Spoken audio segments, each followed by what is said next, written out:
Sitaram, Sitaram, Jaya Sitaram, Sitaram, Jaya Sitaram. Hare Krishna. So we will just start now. It's 6:32. Okay. Shri Chaitanya Manobhishtam Sthapitam Yena Bhutale Swam Rupa Kadamayam Dadati Sa Padantikam Vandeham Shri Guru Shri Yutapad Shri Gurun Vaishnavamscha Shri Rupam Sagrajatam Sahagana Raghunatam Vitam Swam Sajivam Sadhvetam Swadutam Parijana Sahitam Krishna Chaitanya Devam Shri Radha Krishna Padan Sahagana Lalita Shri Vishakhan Vitamscha Pujantam Rama Rameti Maduram Maduraksharam Aruye Kavita Shakam Vande Valmiki Kokilam Vede Purane Vede Ramayane Chev Purane Bharate Tatha Devanche Shamadhe Vishnu Sarvatra Giyate Ramaya Ramabhadraya Ramachandraya Vedasa Raghunathaya Nathaya Sitaya Pate Namaha. Okay, so welcome everyone on this auspicious day of Akshaya Tritiya. Hare Krishna. Witam wszystkich w ten pomyślny dzień, dzień Akshaya Tritiya. And we will be starting today about series of lectures on Ramayana, starting from Balkand. Dzisiaj zaczynamy cykl wykładów poświęconych Ramayanie i zaczynamy z Bal Kandy. Okay. So Shastra, when you have to travel from one country to another country, you need a passport, right? Więc kiedy chcemy udać się z jednego kraju do drugiego, to potrzebujemy paszportu.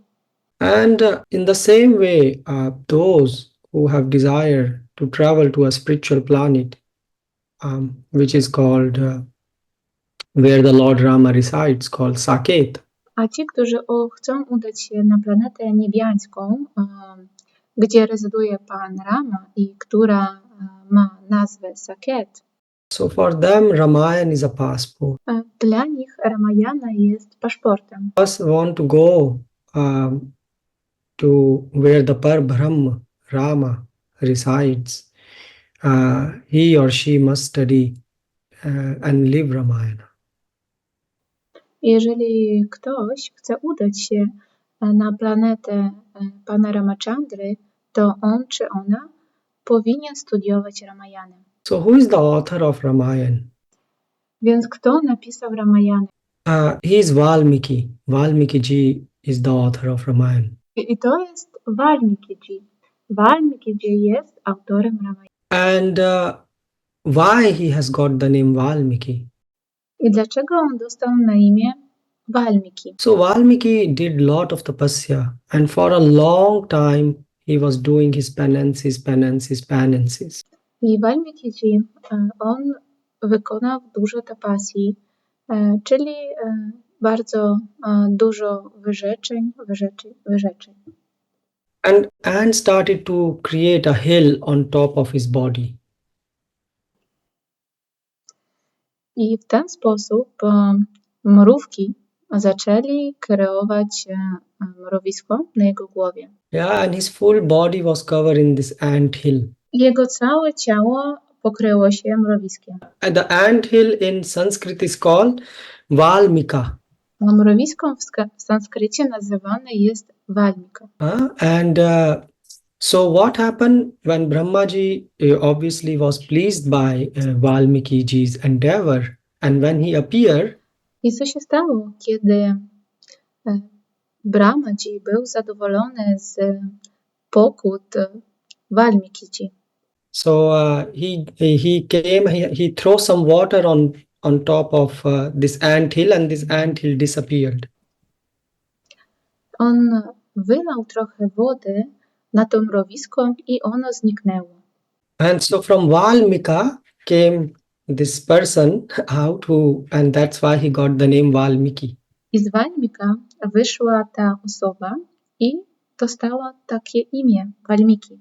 And also Brahmaji gave him a boon. I także Brahmaji dał mu swoje błogosławieństwo. So this is the background of the author of Ramayana, Valmiki. To jest tło historii, od której zaczyna się Ramayana. So Valmiki composed Ramayana, which consists of 7 volumes, or we say kanda in Sanskrit. Walmiki napisał Ramayanę, która składa się z 7 tomów, które w sanskrycie są nazywane jako kanda.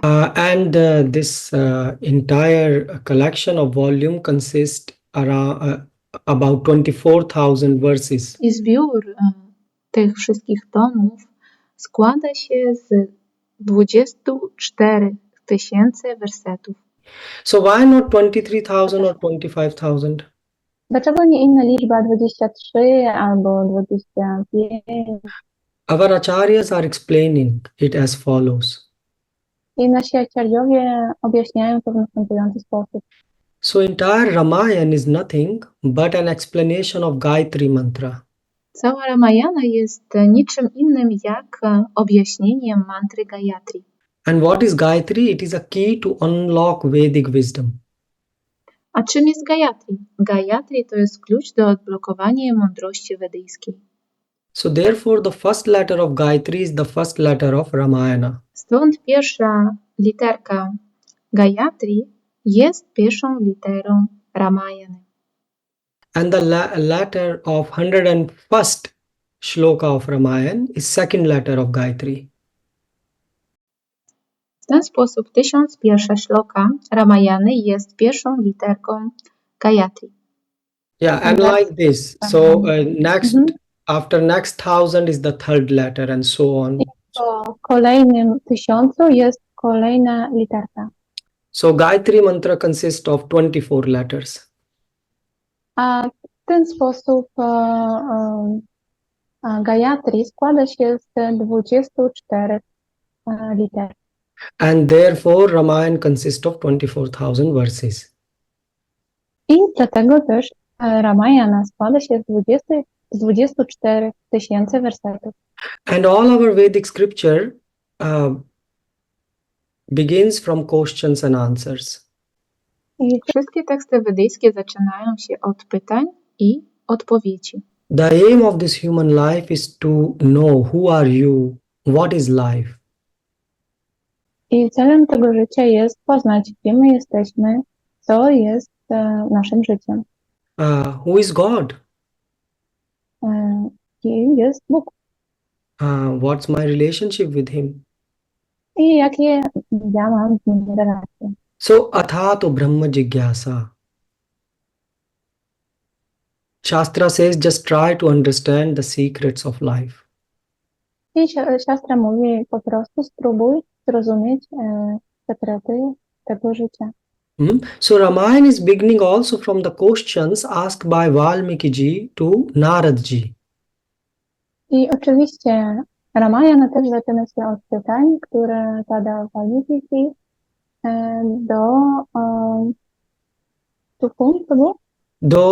To Narad ji. Do Narada Muniego. But what is the qualification of Narad ji to answer such questions? I jaka jest kwalifikacja Narady Muniego, żeby odpowiadać na te pytania? So the first word of Ramayana answers this. It says tapa sudhaya niratam. Yeah. I pierwsze słowo w Ramayanie odpowiada na to pytanie.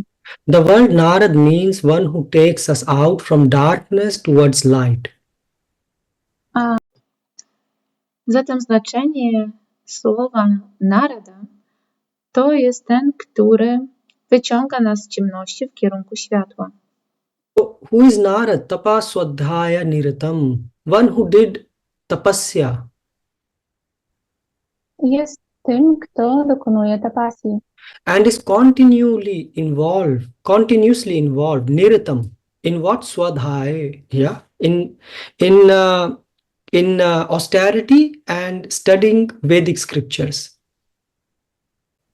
I on jest ciągle zaangażowany w tapasję, czyli w wyrzeczenie i naukę świętych pism. So that is important because Naradji is involved in tapasya not based on his mental platform, but he's well versed in Shastra and he is doing it as per Shastric injunctions. I to nie jest tak, że Naradaji, on robi to ze swojej platformy mentalnej, on nie wykonuje tych wyrzeczeń. On jest bardzo dobrze obeznany w świętych pismach i opiera się na nie w swoich wyrzeczeniach. That's why the word Swadhyaya is mentioned. Dlatego wspomniane w tym wersecie jest słowo swadhyaya. Swadhyaya, yeah. And this is a very first lesson which Ramayana is teaching us, that we should ask the questions to a person who is well versed in Shastras. I to jest też pierwsza lekcja, której uczy nas Ramayana, że my powinniśmy zadawać pytanie osobie, która dobrze zna Pisma Święte. Not just have some guru or some on the level of sentiment. If someone is claiming guru, like Prabhupada is guru, our acharya, so Prabhupada firmly knew Shastras. To nie jest tak, że ten guru musi opierać się na sentymentach, a on tak naprawdę, ten, kto nazywa siebie guru, musi być naprawdę mistrzem duchowym, jakim jest jak na przykład Śrila Prabhupada. So it's a tapaswadhyaya niritam tapasvi vag vidam varam naradam paripapracha valmikir muni pungavam. So how should we ask question?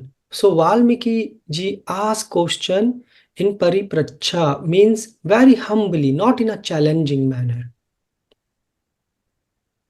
I jak zatem powinniśmy zadawać te pytania? Powinniśmy zadawać to pytanie w taki sposób bardzo pokorny i nie rzucając wyzwania. In Bhagavad Gita, Krishna says to Arjun, Tad vidhi pranipatena pariprashnena sevaya. Arjun, serve and humbly present the questions in front of Guru. I w Bhagavad Gicie też opisuje się, w jaki sposób Arjuna zadawał pytanie Krysznie. On służył i pokornie zadawał Guru. So that's why pariprapcha, the word comes here. Why? Because in today's world, people don't know even how to ask questions. Dlatego to ważne słowo sanskryckie tutaj się znajduje, gdyż w tym świecie współczesnym ludzie nie wiedzą, w jaki sposób zadawać pytania. Guru and disciples are compared just like two wooden sticks, dry wooden sticks, yeah? I możemy porównać guru i ucznia jako niczym dwa drewniane patyczki. So what happened when two dry wood sticks, rub against each other? They produce fire. Suche drewniane patyczki, jeżeli one będą się ocierać jeden o drugi, to wtedy wyprodukuje się ogień. So in the same way, both guru and disciple, when both are qualified, then the fire of knowledge gets ignited. I w taki sposób, jeżeli guru i uczeń są kwalifikowani, to powstaje ten ogień. And that's why we have a qualified guru here, Naradji, and Muni Pungave, Valmiki, a very qualified Muni also, who is asking the question, or a Rishi, yeah. I także my tutaj mamy z jednej strony kwalifikowanego Naradji i Valmiki Muni albo Rishiego, który też ma kwalifikacje. Yeah. And what Valmiki is asking. I Sorry. co pyta Valmiki? So he asked, he said, Ko ne asmin sampraptam loke gunvan. So he said, who asmin sampraptam loke gunvan. So he asked, basically, who is hero? I on pyta w skrócie, kto jest tym bohaterem? Who is Gunvan? Gunvan means one who attracts by his qualities others, no matter how great other person is.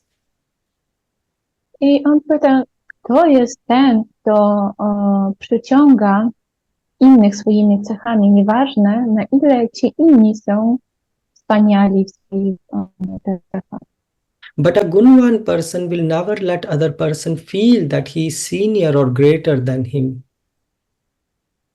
A osoba o takich cechach Gunwan, ona nigdy nie wywoła uczucia u innej osoby, że ona jest bardziej zaawansowana. And a Gunvan person, he attracts by his quality. So this type of a person is called Gunvan. Osoba, która przyciąga poprzez swoje cechy, nazywa się Gunwan. And then he say, and he should also be Viryavan. Viryavan means one who is bold and is never afraid of obstacles. I druga rzecz, taka osoba powinna też być wiryavan, czyli odważna i nigdy nie bać się przeszkód. Viryavan is one who is always ready to accept new challenges. I wiryavan to jest ten, który jest gotowy zawsze zaakceptować nowe wyzwanie.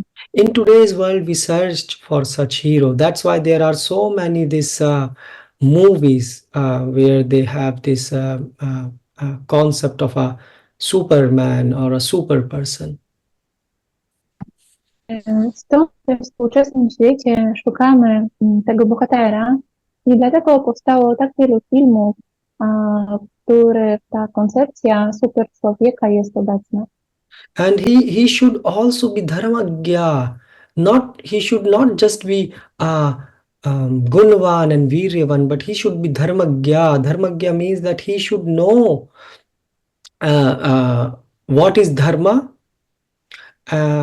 also.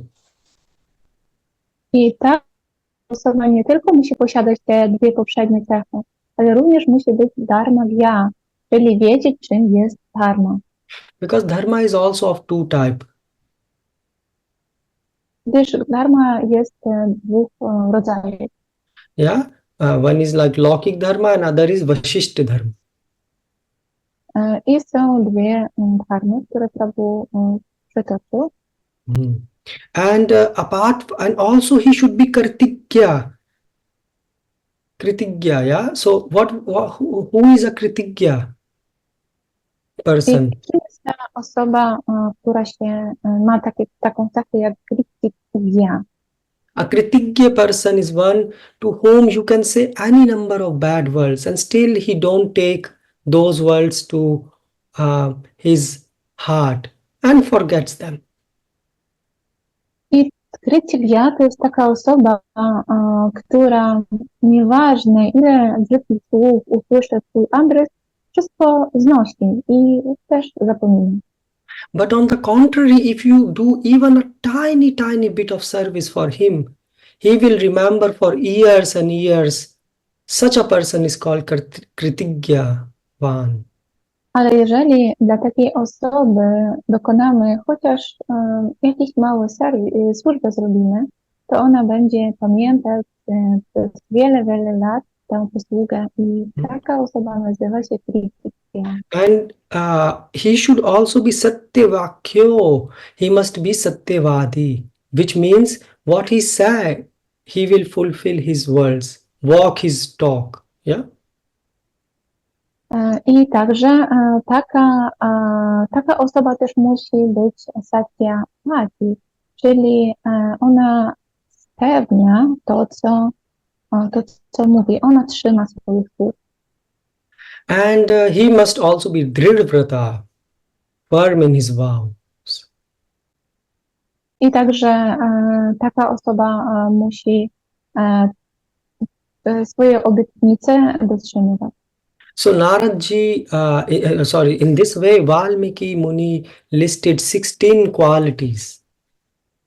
I w ten sposób Walmiki Muni opisał 16 cech. But at the end, he used the word etat. A na końcu jednak użył słowa etat. Etat means that such person must be present in this world. A etat znaczy, że taka osoba też musi być obecna na tym świecie. So Naradji, when he was hearing the question, he first wanted to answer that all these qualities are in Vishnu. I w pierwszej kolejności, kiedy Naradji usłyszał to pytanie, on chciał odpowiedzieć, że wszystkie te jakości można znaleźć u Pana Wisznu. But at the moment when Valmiki said, Etat, that I'm speaking about this world, Naradji started to think. A wtedy, kiedy Walmiki Muni powiedział etat, czyli nawiązał do tego, że mówi o tym świecie, w którym się znajduje, to wtedy Naradji zaczął się zastanawiać. Yeah, and then Naradji, and then Naradji says, Shruitam, Shruitam, listen, listen. I potem Naradji powiedział, stój tam, słuchaj, posłuchaj. Some acharyas are commenting why Naradji said this word Shruitam, Shruitam. I niektórzy acharyowie też dają swoje komentarze na sposób, powiedział Naradji, posłuchaj. So what happened is Naradji started relishing the qualities of Lord Rama, how great Lord Ram is. And after relishing his qualities, he said, listen, Shruitam, Shruitam, I'm telling you. I na początku Naradji zaczął tak się rozkoszować tymi cechami pana Ramachandry. Potem opowiadał, jaki on jest wspaniały, i potem powiedział, posłuchaj. Yeah, and then he says, so Naradji then reply, he say, Ikshawashu Vamse. In Ikshawashu Kul, Prabhu Ram, Nama Janasuta. So he said, I heard from the people that Ram is born in a kul of Ikshvaku. Naradzi powiedział, że on słyszał od ludzi, że w królestwie Ikshwaku, w jego linii, urodził się ktoś, kto ma imię Rama. Then Naradji started explaining many qualities about Lord Rama. I wtedy Naradji zaczął opisywać bardzo dużo różnych cech pana Ramy. So therefore it is very important for us to know the qualities of Lord Ram, or else without understanding philosophical aspect, we will not be able to enter the secrets of Ramayana. No, dlatego jest bardzo ważne, żeby poznać te cechy pana Ramy, a także zabrać te wszystkie opisy ze świętych pism, które stoją za tymi cechami, żeby poprawnie podejść do studiowania tematu. Yeah, and this is the common mistake which many people make. They don't understand philosophy and then they try to start reading Ramayana or watching television.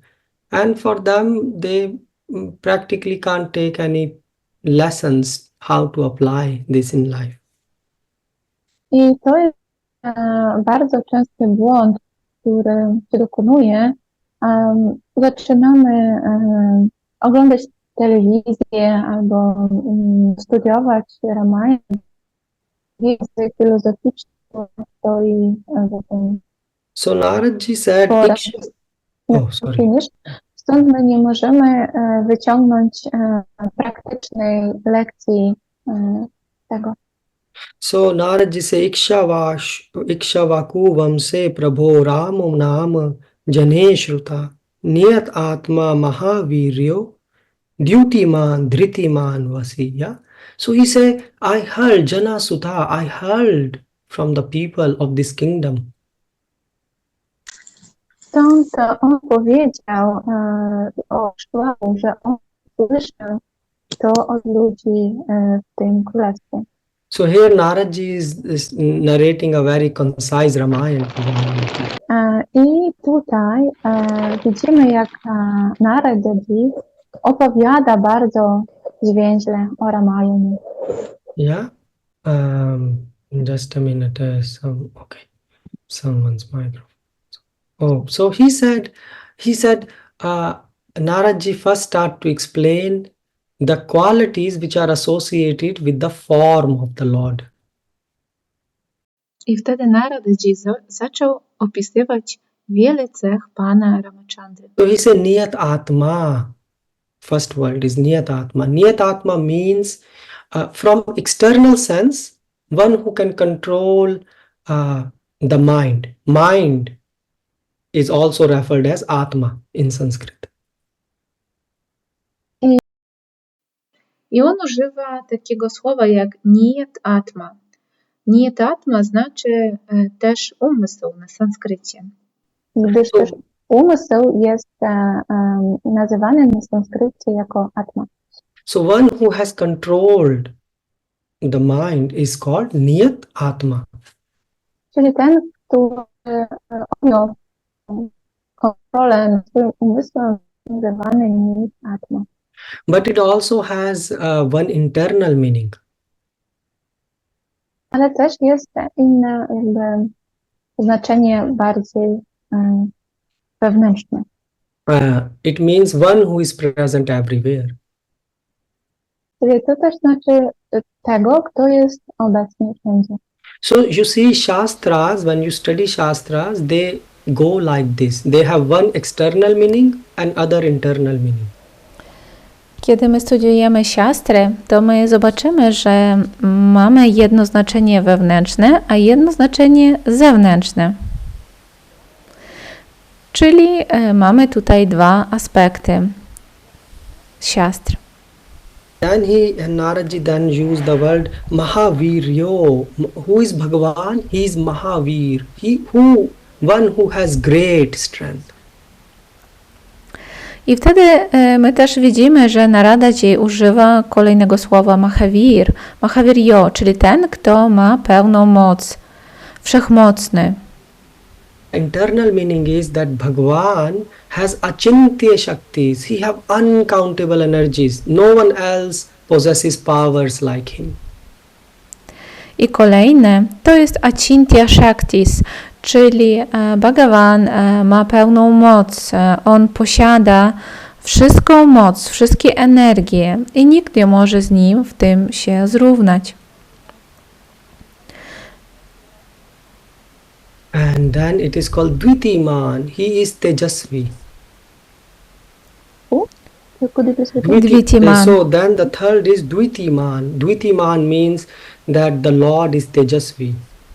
He is effulgent. This is the external meaning.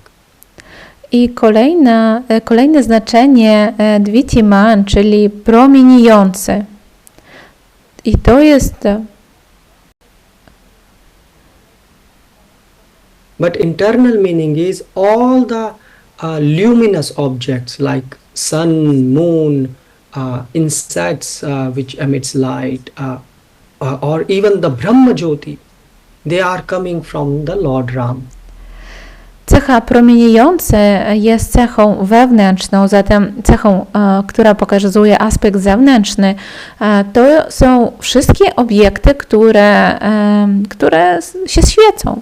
Na przykład słońce, księżyc, insekty, które się świecą, zarówno Brahma Jyoti, wszystko, co promieniuje, ma światło.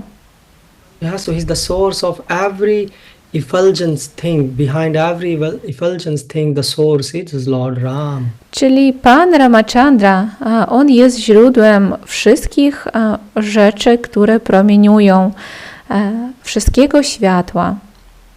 Then Naradji said, Dhritiman. Dhritiman means one who gives pleasure. So all the pleasure is coming from Bhagwan. I potem Naradaji nazywa kolejną cechę Dhritiman, czyli cała przyjemność pochodzi od Pana. Pan daje wszystkie przyjemności. And internal meaning is that Lord Ram is reservoir of pleasure. He is a reservoir of pleasure. A wewnętrzne znaczenie jest takie.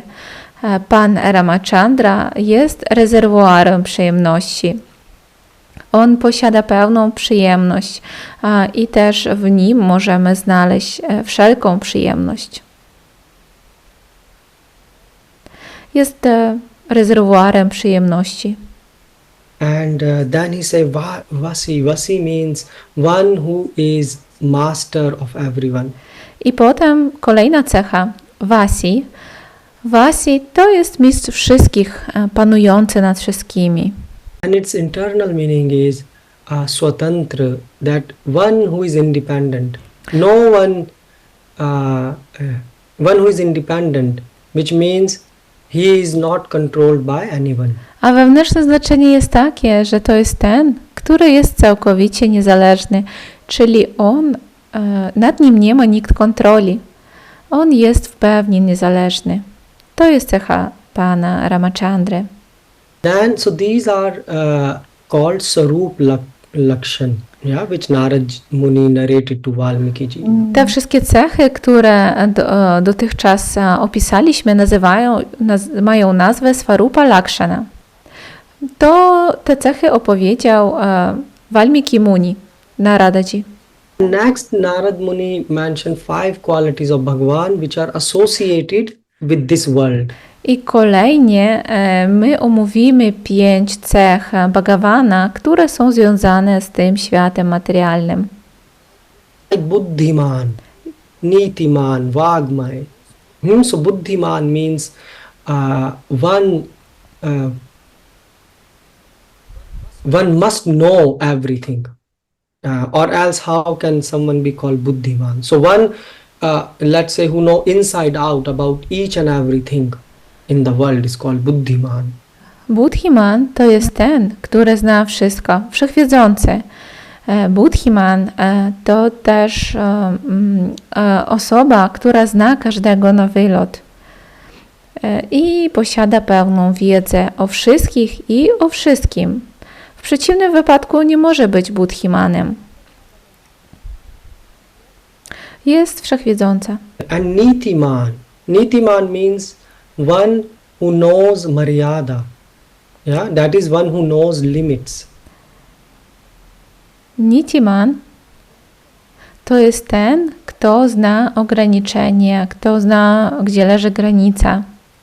Vagmay. Vagmay means one who speaks very sweetly. I kolejna cecha to Vagme. Vagme to ten, który mówi bardzo słodko. Bhagavan spoke so sweetly that even when he would approach someone, he will not consider he is lower than him. He will not wait for another person to approach him because he is lower. He would just go directly and talk very sweetly to this person. Bhagavan, on jest bardzo słodki i mówi bardzo słodko. On nie uważa innych za niższego od siebie. On podchodzi bezpośrednio i nie czeka, aż ktoś okaże mu szacunek, czy podejdzie do niego pierwszy. Przy czym Bhagavan bardzo słodko mówi do takiej osoby. Bhagavan zaprasza każdego. Jest bardzo słodki i ma jednakowy szacunek, jednakowe podejście do każdego. I w ten sposób jest bardzo słodki i mówi słodko.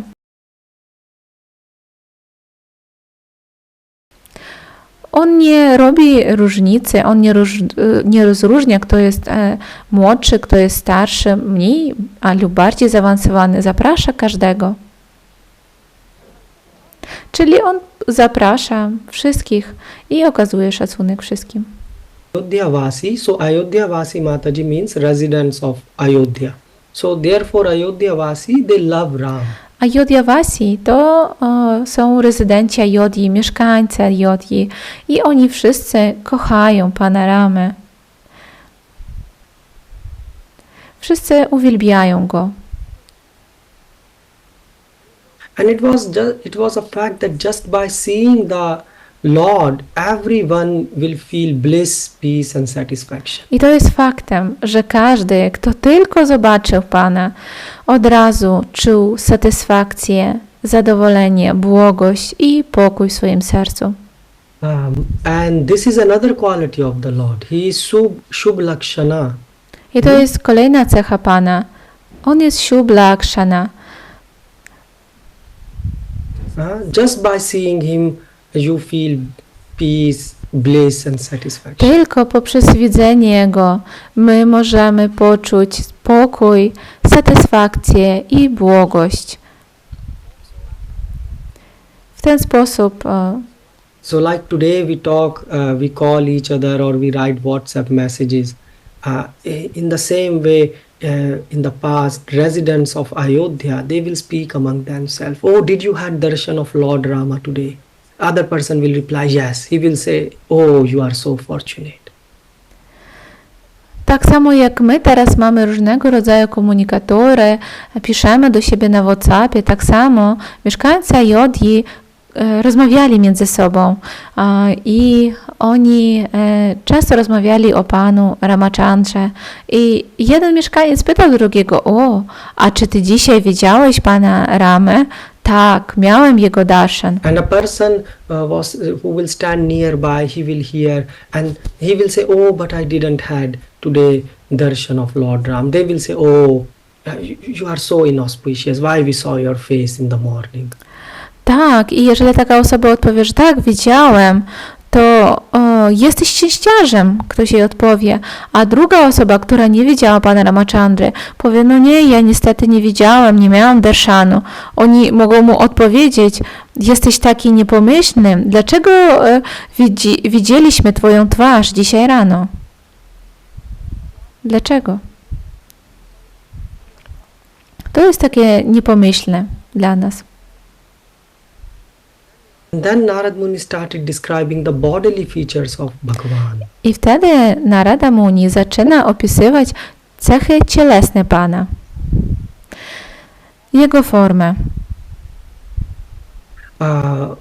Mahabhaho means one who has mighty arms. Mahabhavo znaczy ten, który ma bardzo potężne ramiona. Ajambaho means one whose hands reach till his knees. I kolejna cecha oznacza, że jego ręce sięgają jego kolan, czyli ma bardzo długie ręce. And then a Kambu Griva, one whose neck is long like conch and has 3 lines in it. I kolejna cecha Pana to jest cielesna. Opisuje jego szyję. Jego szyja jest tak długa jak muszla i ma na sobie 3 linie, czyli ma taką piękną, długą szyję. Today people talk about muscles and six packs, but Ramayana is not speaking about such beauty. Ramayana have different criteria of defining beauty. Dzisiaj ludzie zwracają uwagę na to, jakie mają mięśnie, czy mają tak zwany kaloryfer, ale Ramayana ma inne pojęcie piękności, inne cechy.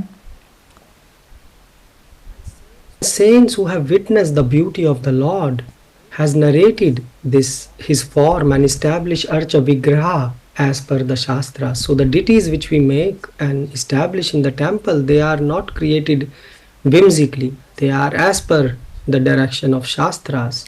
I święci, którzy widzieli tę formę Pana Oni opisali ją w Pismach Świętych i w ten sposób ustanowili Archa Vigrahe, którą my teraz możemy widzieć w świątyniach, gdyż Archa Vigraha Pana, jego forma świątyni została stworzona z opisów Pism Świętych. I to nie jest przypadkowy obraz, tylko to jest obraz, który widzieli święci i opisali go w Pismach Świętych.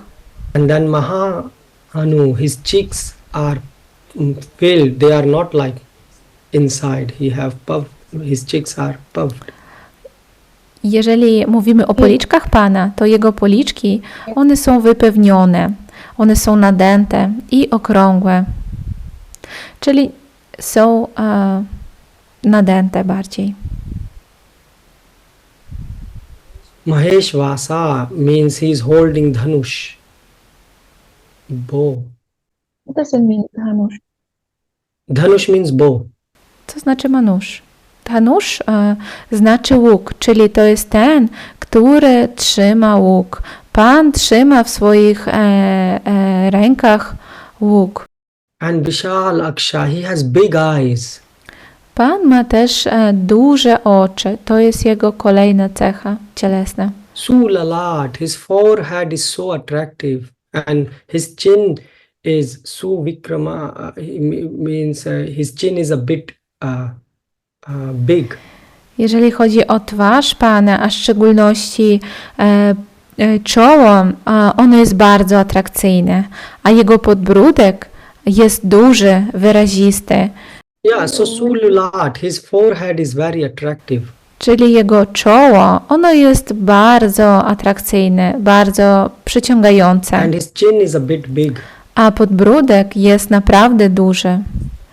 Chin is not pressed inside, is big. Aha. Czyli on nie jest topiony, on jest naprawdę duży, pokaźny. And Sama, he is neither too long nor too short. I także jego wzrost, on nie jest zbyt wysoki i nie zbyt niski. Yeah. And after describing qualities like this, Narad Muni start describing about Lord's nature. I po tym, jak Narada Ji opisał cechy cielesne Pana, on zaczynał opisywać naturę Pana. That his swabhav is like ocean. Jego swabhava jest jak ocean. In ocean, yeah. Swabhav, what does it mean in this context? So swabhav is nature. Czyli jego swabhava, czyli jego natura jest niczym ocean. Krishna. Thank you very much for explanation. I swabhav tutaj w tym kontekście oznacza to, co możemy spotkać w Bhagavad Gita, jest niczym ocean. Jestem. Ale nadal nie jest przypewniony wodą. And says in Bhagavad Gita, swabhav. Yeah, he used the word swabhav. It means in the context of Lord, just like in ocean, there are thousands and thousands of rivers flow, and yet ocean very calmly able to absorb all of them and never get overflown. The same is the Lord's nature. And like Himalaya, he is Dharivan. Like so he's strong, like his nature, he's a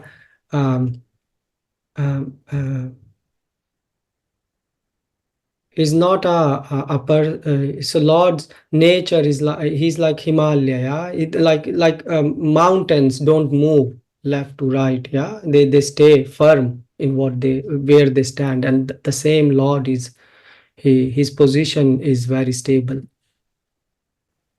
I także natura Pana jest porównywana do Himalajów, gdyż góry, oni nie poruszają się z jednej strony albo do innej strony, oni mają bardzo stabilną pozycję. And like Chandrama is moon. So like moon, moon provides this soothing rays. In the same way, Lord provides the soothing feeling when anyone comes in his contact. does it mean that this cooling feeling? This is So correct? yeah, like so he's like Chandrama. Chandrama means moon in English. Czyli In on jest, Sanskrit, Chandrama means moon. Sorry. tak, Chandra znaczy księżyc z sanskrytu i on jest Chandrama, czyli ten, który daje takie ukojenie, chłodzenie. And his anger is like Kalagni. And he's for giving like earth. Który jest His anger is like Kalagni. Kalagni. Jego gniew jest jak Kalagni. And he's forgiving like earth forgives us. A jest taki przebaczający, tak jak Ziemia, Earth jest, Yeah. forgives us, to wybacza nam. And so after describing these qualities, Narad Muni talk about what's the fruit one gets by reading Ramayana. I Narada opisał wszystkie cechy, on powiedział, jaki owoc dostaje ten, który przeczyta Ramayana. So he says a Brahmana, if he will read, he will become the knower of Vedas. A Kshatriya, if he read, he will get a lot of valor. I powiedział, że jeżeli ktoś przeczyta, to jeżeli to przeczyta Brahmin, to będzie jeszcze bardziej pogłębi swoją wiedzę, a jeżeli kshatriya, what will be with kshatriya? He get a lot of valor. Okay.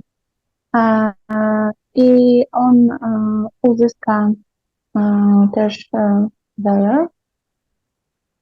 And Vaishya, if he read, he will get a lot of wealth and opulence. Czyli jeszcze bardziej zdany, o ile dobrze zrozumiałam. A Vaishya uzyska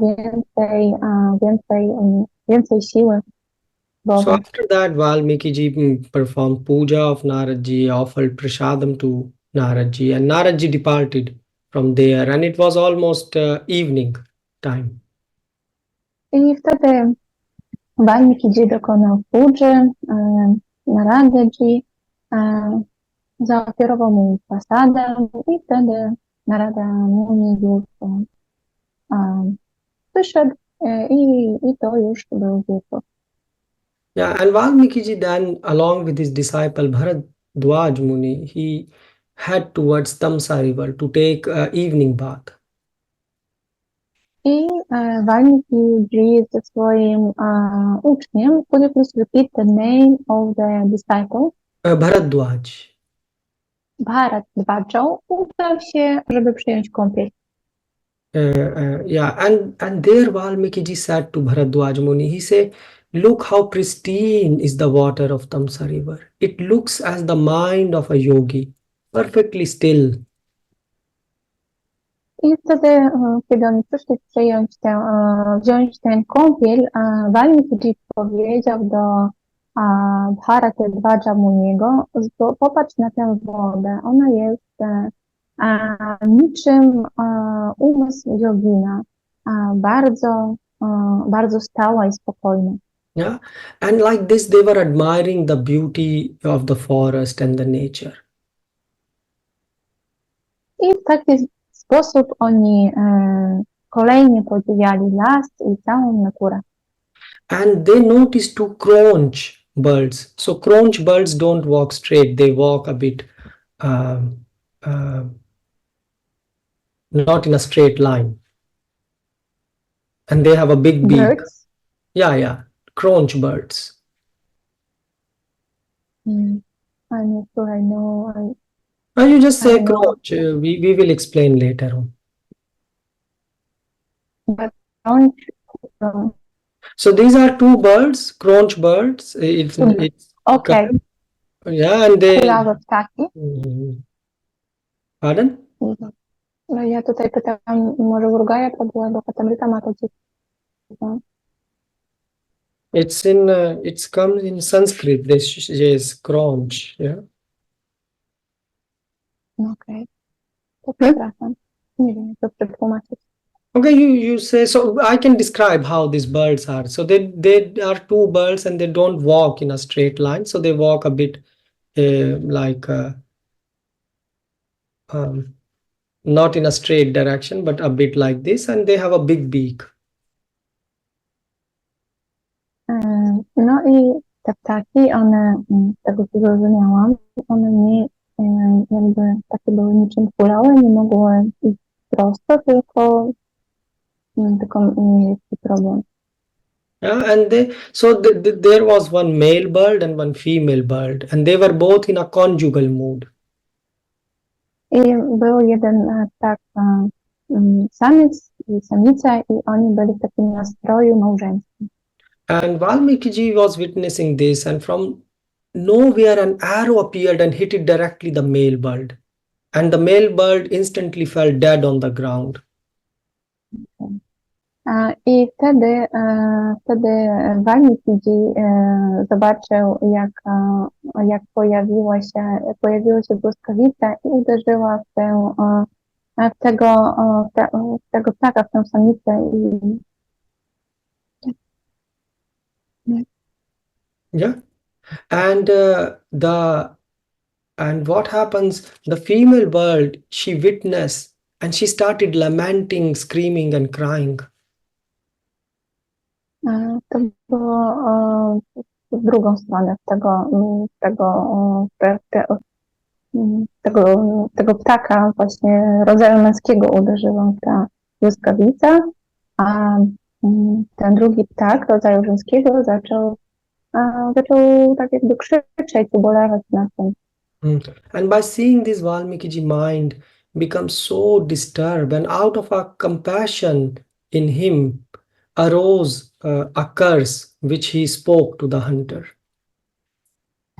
I wtedy z tego całego współczucia on skomponował pewien werset, który on recytował do tego. It's not a verse like a curse, it was more. Do tego curse, tak, przeklęcie do tego łowcy, tego ostrzała łowcy, przepraszam. And bardzo poetyckie słowa są użyte. Valmiki ji se ma nishad paritishtam tvam agama sashvate samaha yat kranch mithuna dekam avdhi kama mohitam. He said, hey hunter, Nishad, what you did? You killed one bird and look, the other bird is crying.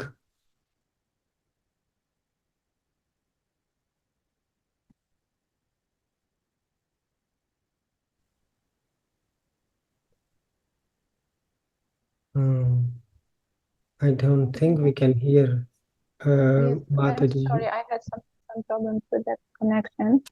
So could you please repeat after Hunter what you did? Ja przepraszam bardzo, Adishakti, a może włączyłabyś kamerkę? Może byłoby lżej trochę. Mam taki telefon po prostu. Okay. Muszę przyłączyć na inny. Okej. To jest najlepszy jakby internet na ten telefon, ale zaraz się przełączę na inny. Could you please continue, Prabhu? So he says, Ma Nishad Paritishthaham. So he said, hey hunter, Nishad is a hunter. He said, what you did? You killed one bird and look, the other bird is crying and weeping and lamenting. I on powiedział, coś ty zrobiłeś myśliwe. Ten ptak, on teraz lamentuje, krzyczy, płacze. I curse you for this, that this act will be remembered by mankind for ages and ages, and you also have to bear the fruit of this act.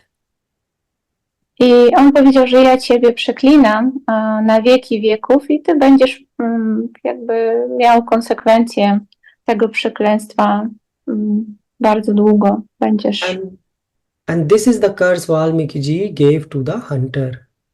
I to jest przekleństwo, klątwa, którą rzucił Valmiki na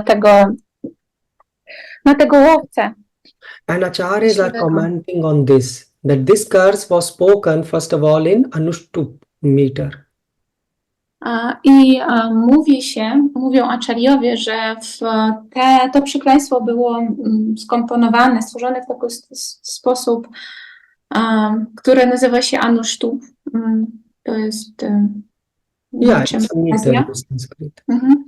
And this was the very first verse which Valmiki composed of Ramayana. And actually, in this verse, all the kandas, so all the volumes of Ramayana are in this one verse, compressed I, form.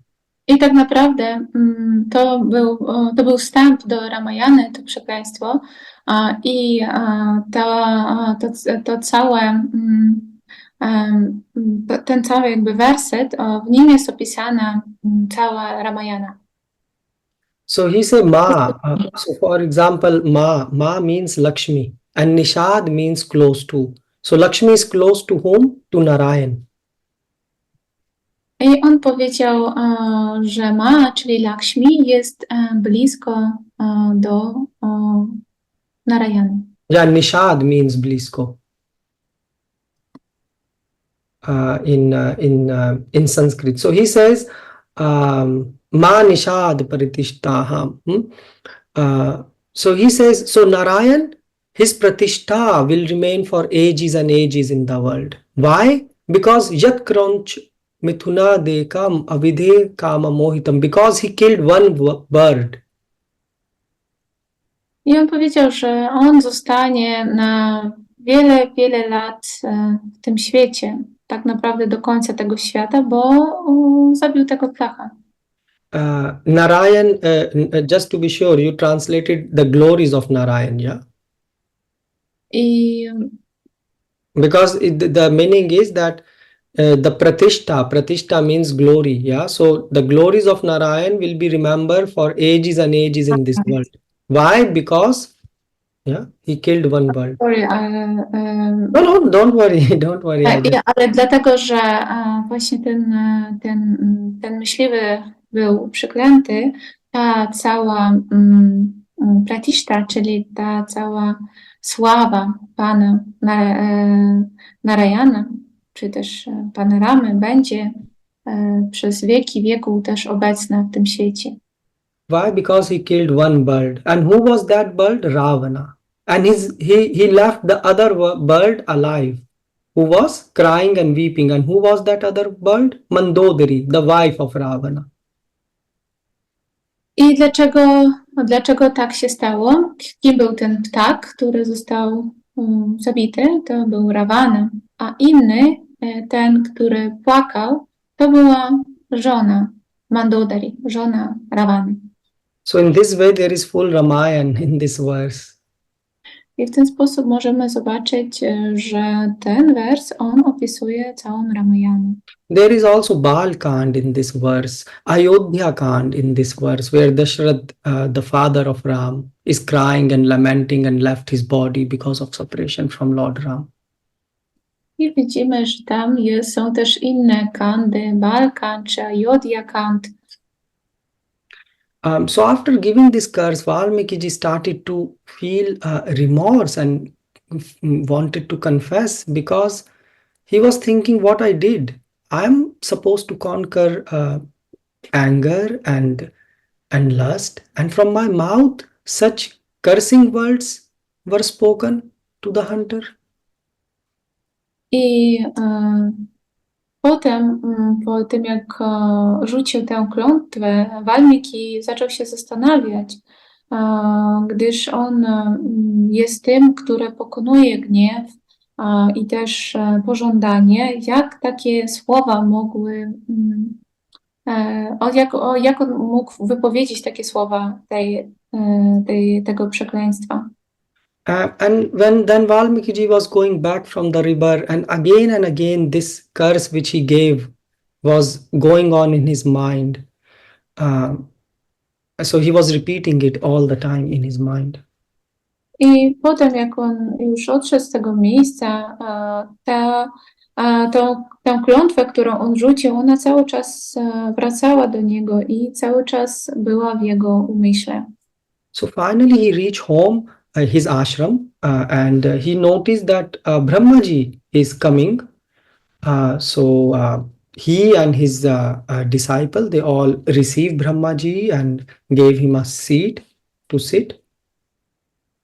I wtedy, jak on już wrócił do swojego domu, do swojego ashramu, to tam zobaczył, że przyszedł Brahmaji i dał mu miejsce do siedzenia. Też byli tam jego uczniowie Valmiki.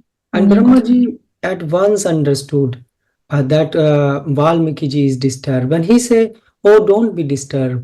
This curse was spoken by my arrangement." I wtedy Brahmaji zobaczył od razu, on jakby przeczytał, co się dzieje z Valmiki i powiedział, że on wiedzie, że on jest zaniepokojony, a to zaniepokojenie tak naprawdę wynika z tego, że rzucił tę klątwę. So you see, sometimes it happens with people. They become very, very disturbed, not realizing that this disturbance is actually the blessing of Lord. I tak naprawdę my widzimy często, jak ludzie stają się bardzo zaniepokojeni, ale też nie mogą zrozumieć, że to zaniepokojenie jest też niczym w rodzaju łaski Pana, błogosławieństwa. So Brahmaji said that, I inspire you for these words, and I want you to write one scripture on Lord Rama. I też Brahmaji powiedział, że to było jakby jego aranżacja, gdyż on chce, żeby Valmiki mu nie napisał jedno pismo, jeden utwór o Panie Ramachandrze. So Valmiki started to think, how can I write it?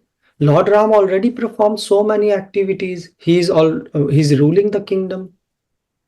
A on pomyślał sobie, jak ja mogę napisać po prostu taki utwór, gdyż Pan Rama już tak dokonał bardzo dużo poprzez zarządzanie królestwem. So please note, this full incident is happening when Mother Sita, along with her two kids, Love and Kush, are living in Valmiki ashram. So that's the moment when Brahmaji came and Valmiki ji is going to start writing the Ramayana. So until now, no Ramayana is written. Czyli to też trzeba zauważyć, że to wszystko się wydarzyło, to spotkanie z panem Brahmą, kiedy akurat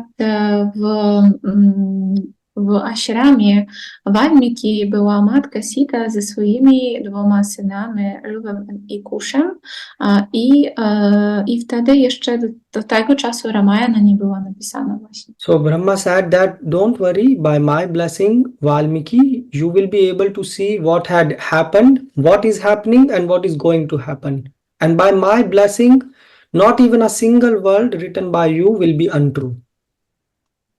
I w taki sposób Ramaji też kontynuował i powiedział, że to, co jakby Valmiki napisze, to on będzie wiedział po prostu przyszłość, przeszłość i teraźniejszość, czyli będzie mógł jakby wszystko to opisać i każde słowo będzie całkowitą prawdą. And he said, Brahmaji, generations after generations will read this Granth and will not be able to find any faults in it. I on powiedział, że pokoleń będą czytać to i nie znajdą żadnego błędu w tym utworze. And Brahmaji spoke further. He said that until the rivers and mountains will be present, till then this Granth which you are composing will remain in this world. I on powiedział, że ten utwór, który ty komponujesz, który ty piszesz, on będzie tutaj pozostanie aż będą tutaj na tym świecie rzeki i góry. So acharyas are commenting on this. They are saying that the rivers and mountains and this entire world is able to remain until Lord's Ram Katha is going on. The day when Ram Katha will be stopped, the rivers will dry up, the mountains will turn into ashes, an entire world will vanish from its existence. I acharyowie też w związku z tym mówią, że dopóki jest Rama Katha, do tego czasu my będziemy mieli taki stan normalny, czyli będziemy mieli góry i rzeki.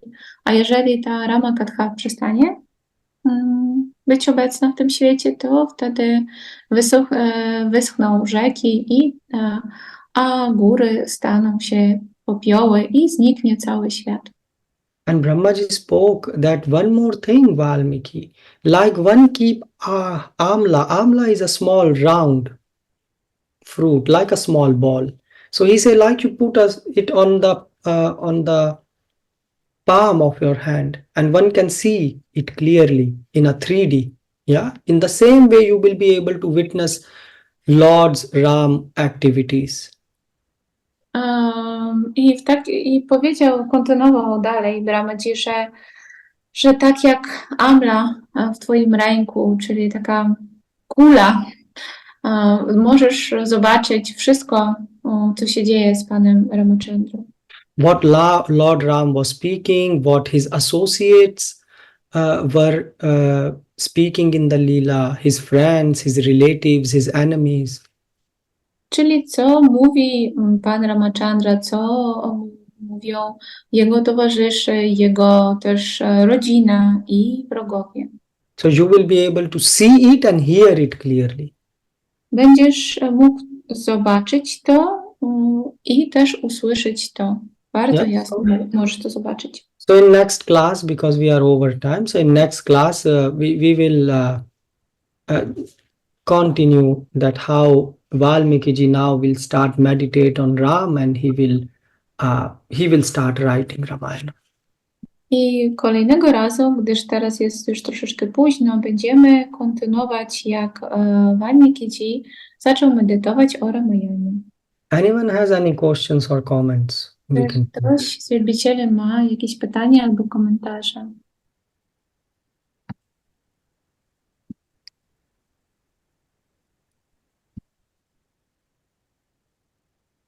Yes, Kathamrita Mataji.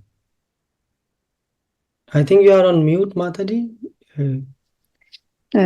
Hare Krishna, please accept my humble obeisances and endless gratitude for another ocean of inspiration. If I might ask one question, there was this story of the two birds and then the hunter, etc.,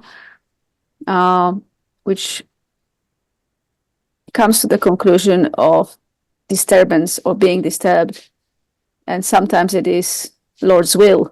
So how can one know if state in which we are disturbed is grace, or if it's just us in false ego mode? You can translate, Mataji. Więc na wstępie chciałam bardzo, bardzo podziękować za ocean inspiracji i złożyć pokorne pokłony Prabhu, podziękowaniu za wykład i jego towarzystwo. I w związku z tą historią o tych ptakach i niepokoju, którą ona wywołała, chciałam pokornie zapytać, skąd my mamy wiedzieć, czy niepokój jest błogosławieństwem wynikającym z woli Pana, jeżeli odczuwamy jakiś niepokój, zaniepokojenie w życiu, czy jest to po prostu jakaś forma naszego fałszywego ego, czy niewłaściwego działania? So the first thing is you will have a guilt after doing such action. Pierwsze co, to poczujemy swoją winę po takim działaniu. And second is you will be analyzing such situation by Shastra's perspective. A kolejna rzecz to też zaczniemy analizować tę sytuację z punktu widzenia siastr. Like Valmiki Muni started analyzing it. Tak jak to zrobił Valmiki Muni. And lastly, the most important thing is Krishna will send you his approval, meaning you will get a sadhu sangha, some sadhu, or you will, Krishna can send a sadhu in your life, or he can send sadhu. Prabhupada is also the sadhu, so his books. So you will get a confirmation from the scriptures or from the sadhus that it's a plan of the God. I potem też trzecia rzecz, która może potwierdzić, że to jest planem Pana, tak, to jest Kryszna pokaże nam wykaże nam aprobatę poprzez sadhusangę, poprzez wysłanie do nas świętego, albo poprzez też Śrila Prabhupada i jego książki. Like Giriraj Maharaj, he said to Prabhupada, it was so many problems going on in Juhu. Prostitutes were coming, police was attacking. It was nightmare, to be honest. Tak jak była sytuacja z Girirajem Maharajem, który zwracał się też do Śrila Prabhupadem, w Juchu wtedy było dużo problemów. Były problemy z prostytutkami, z policją, która przychodziła do świątyni. Naprawdę to był koszmar. And Giriraj Maharaj's mind was very disturbed. I umysł Giriraja Maharaja był bardzo zaniepokojony. And he asked Prabhupada, Prabhupada, do we really have to do all these things? On zapytał się Prabhupada, tak naprawdę musimy robić te wszystkie rzeczy. Prabhupada said, you want Krishna? A Śrila Prabhupada spytał, czy chcesz Krysznę? He said, yes. He said, so just keep on doing, just this will make you attain Krishna. I on odpowiedział twierdząco, że tak. I Śrila Prabhupada odpowiedział, że musi po prostu kontynuować robić to, co robił, i to pomoże mu osiągnąć Krysznę. So this is a pattern. This what we study by your question, Mataji, you can see this is a pattern. Every time a devotee is in problem, the Krishna will, if Krishna is giving problem by his mercy, he will send sadhu to clarify this. I to jest, możemy w tym zobaczyć neki wzór, tak zwany pattern, czyli jeżeli my mamy jakiś problem do rozwiązania, który jest jakby nam pisany, to wtedy Krishna wysyła sadhu, który pomoże to zrozumieć i wyklaryfikować. But we should understand that Prabhupada is Prabhupada and we shouldn't imitate Prabhupada. I powinniśmy zrozumieć, że Śrila Prabhupada jest Śrilą Prabhupadem i nie powinniśmy w żaden sposób go imitować. So therefore, any sadhu who is approaching us, he or she should quote Prabhupada books to support their reasoning. It cannot be like this, that, oh, I'm a senior person, so yes, this is it. No. Our Prabhupada say everything is in my books. So it should be based on the books. Stąd każdy, kto pojawia się w naszym życiu jako sadhu, on czy ona powinien cytować książki Śrila Prabhupada i wykorzystywać je, gdyż a nie swoje rozumowanie, gdyż Śrila Prabhupada też sam mówił, że jest wszystko w jego książkach. And what if there is no sadhu available? A co jeżeli nie ma żadnego sadhu, żadnej świętej osoby? Let's say you are living in the middle of a jungle in Africa. Powiedzmy, że mieszkamy w dżungli w Afryce. Yeah, so in that case, you can always verify it by Shastra. So if you are reading and getting even some realizations, whether they are your realization or is speculation, how you know? By checking with Prabhupada books and Acharya's books. So you know that it's valid. It's not your mind speculating something. I też możemy to dokonać, jeżeli jesteśmy w takiej sytuacji, że nie mamy sadhu, to możemy to zrobić poprzez studiowanie siastr, poprzez zgłębianie tematów w książkach i żeby zweryfikować, czy tak naprawdę nasz umysł spekuluje, czy to jest czy to jest właściwa realizacja, właściwe zrozumienie siast, to pojmowanie pomoże nam potwierdzić takie dodatkowe sprawdzenie w innych świętych pismach, w książkach innych acharyów. That's okay, Mataji? Yes, thank you so very much. May I ask just one quick question? Yes, Mataji? Could you recommend, first of all, speaking of the Ramayana, Mhm.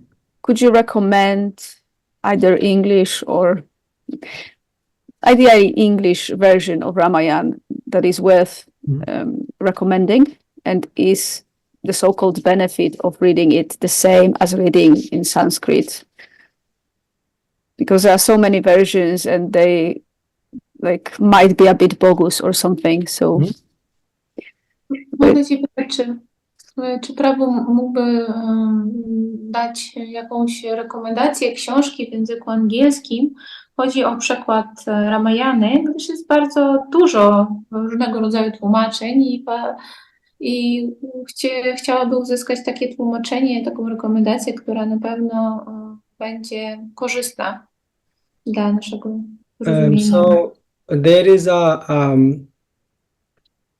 who can better explain Ramayan than Ramanujacharya? Ramanuja, which means Anuj of Rama, who is Lakshman. So Ramanujacharya explained the Ramayan to his nephew, yeah, and he wrote a commentary on Ramayan that is available in English. It's one of the, it's among the top commentaries out in Ramayan. I któż może lepiej opowiedzieć Ramayanę od Ramanujacharyi? On też opowiedział, jakby dał komentarz na Ramayanę i też opowiedział o Ramayanie swojemu siostrzeńcowi. Stąd jest on też dostępny, ten komentarz Ramanujacharyi w języku angielskim. Stąd warto do niego sięgnąć. Yeah, so he wrote a commentary which is available in English. You can read. I'm studying from that. I have on my table the same in paper version, and it's on many volumes. It's not one volume. So that's authentic. Not only like ISKCON belief, but our all sampradaya agree on that. I to jest ten komentarz Ramanujacharyi, to z niego też korzysta Prabhu. On składa się z kilku wolumenów, to nie jest jakby taka jedna książka albo jeden artykuł, czyli to jest jakby więcej informacji w niej zawartych. I też ten komentarz Ramanujacharyi jest również uznawany w innych sampradayach, nie tylko w ISKCON. Yeah. So the name of this is called Ramayana Bhushan of Sri Govindraj of the Ramanuja Sampradaya. Could you please repeat, Prabhu? Because I'm also writing down. It's called Ramayana Bhushan of Sri Govindraj. So Govindraj is the name, and it's come from Ramanuja Sampradaya. Czyli tak właśnie nazywa się to dzieło Ramayana Bhushan Sri Govindaraja. Yeah, Govindraj. So it's authentic. It's a first-hand information. It's Lakshmanji writing. Is Lakshmanji who was present there? He is explaining everything. So it's a bona fide. To jest bona fide komentarz, gdyż i taki uwierzytelniony poprzez obecnego tam samego Lakshmana, który... And also there are many Ramayanas. I mean, there are commentaries on Ramayana, but all the commentaries are based on Valmiki Ramayana. Jest oczywiście dużo komentarzy Ramayany, ale wszystkie one są oparte na Ramayanie, którą napisał Valmiki Muni. So we are studying Valmiki Ramayan in this series of lecture because it established philosophical points very clearly. gdzie my możemy nauczyć się też tej filozofii i Walmiki Ramayany, też na tych wykładach, które dają taką bazę filozoficzną. But there is also Kamban Ramayan in South, so this is also very nice to read and study. I też jest jeszcze jeden utwór z południa. What is the name? Kamban. Kamban. Kamban is the author. So it's called Kamban Ramayan. It's very famous in South. Jest też Kamban Ramayana, które jest bardzo takim słynnym utworem, szczególnie na południu. Also, Hanumanji wrote a concise commentary on Ramayana. It's also available under the work of Madhvacharya. So you can also study that. I także Hanumanji napisał zwięzły komentarz na Ramayany, który jest dostępny w tym komentarzu Ramanuji Acharyi. And if you want to, you know,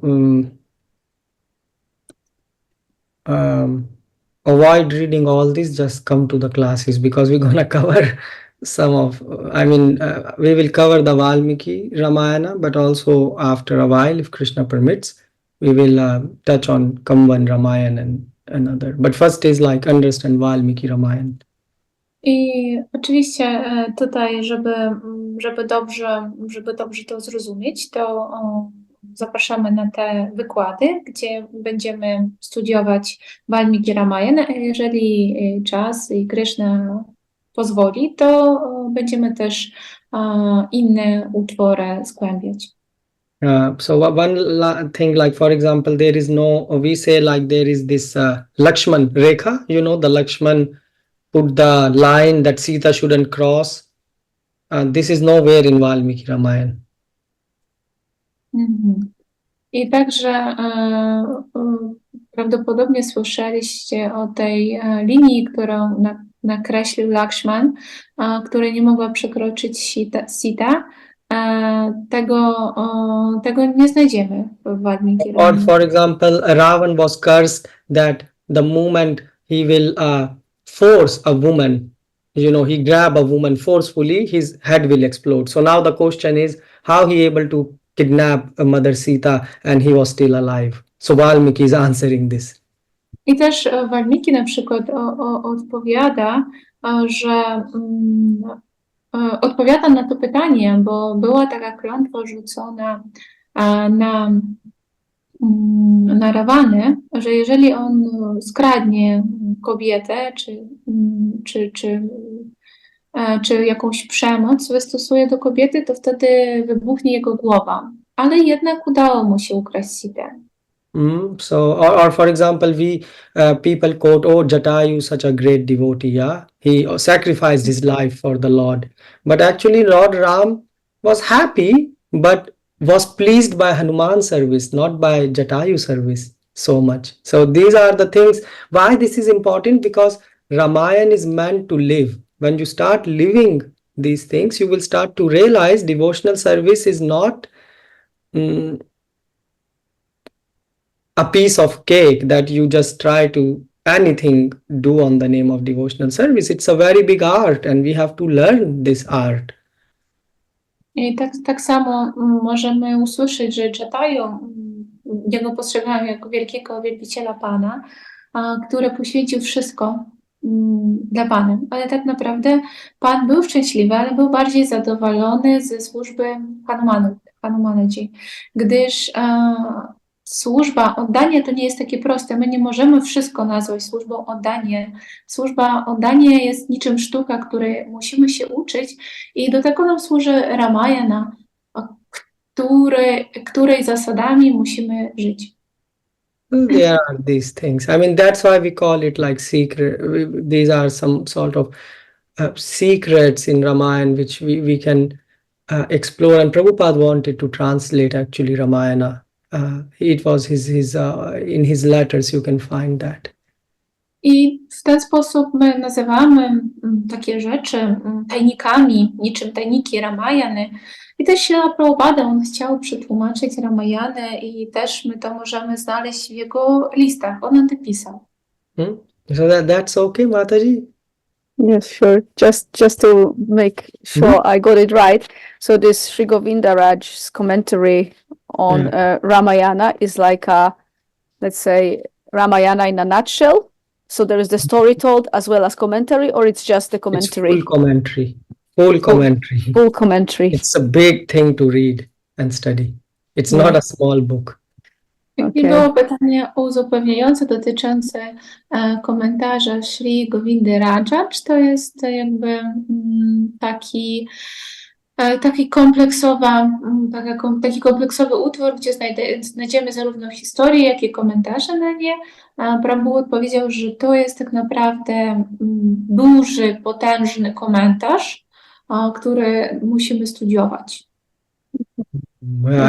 In a nutshell is like by Madhvacharya made in a nutshell. It's Hanumanji narrated. So Madhvacharya is Hanumanji. So he write. I studied that also. So yeah, that's a compact version.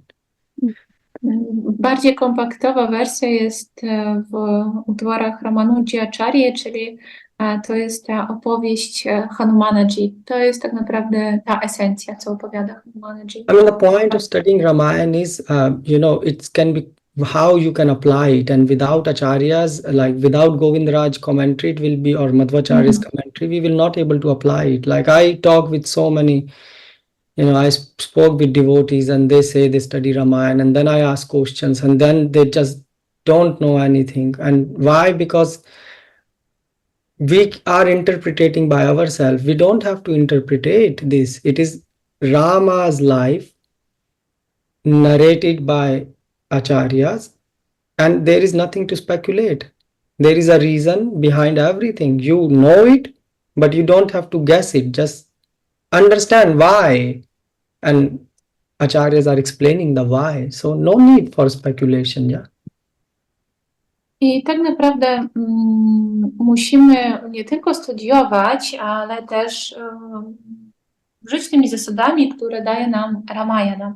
I to jest te zasady, właściwe zrozumienie Ramayany możemy zrozumieć poprzez pryzmat właśnie acharyów, poprzez ich komentarze, które oni napisali. Bo jeżeli my będziemy sami rozumować nad tym, no to możemy dojść do błędnych konkluzji.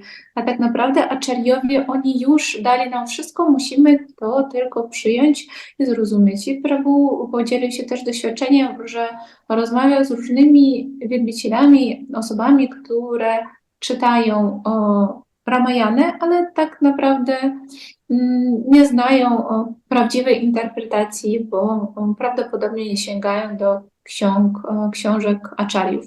Like I spoke with one person, he's from India, and he attended a program on Lord Ram, and he came at the very end, this person of the program. Tak jak była jedna historia na programie poświęconym panu Ramachandrze, przyszła jedna osoba, jeden pan i on pochodzi z Indii i on tak naprawdę przyszedł pod koniec programu. And I said, Prabhu, you missed the lecture. I powiedziałam, Prabhu, chyba nie było cię na wykładzie. He said, because I know Ramayana from the childhood. On powiedział, nie, no ja przecież znam wszystko o Ramayanie z dzieciństwa. We came here for kirtan just. Przyszliśmy tutaj, żeby uczestniczyć tylko w kirtanie, na kirtan. But look, Hanumanji, if you study Hanumanji is dying to hear Ramayana every time. So if you have studied Ramayana properly, it means you are hankering to hear the nectar of Ramayana again and again, because every time is fresh and new things are there. So you see, people like this, they don't study under acharyas. That's why they have their own interpretation of Ramayana. Yeah, so we shouldn't become like that. And Bhagavatam said, I'm not saying, Bhagavatam says such people are asses. because they carry the burden of Shastras on head, but they don't know anything, how to apply them. I tak naprawdę my musimy być niczym Hanuman, który był głodny tego nektaru, który daje nam słuchanie i studiowanie Ramayany, który jest cały czas świeża i nowa. Yeah, okay. Thank you so very much once again. Okay. Hare Krishna.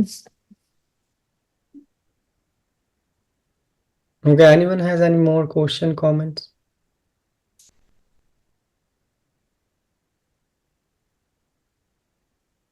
Okay, so then we can finish.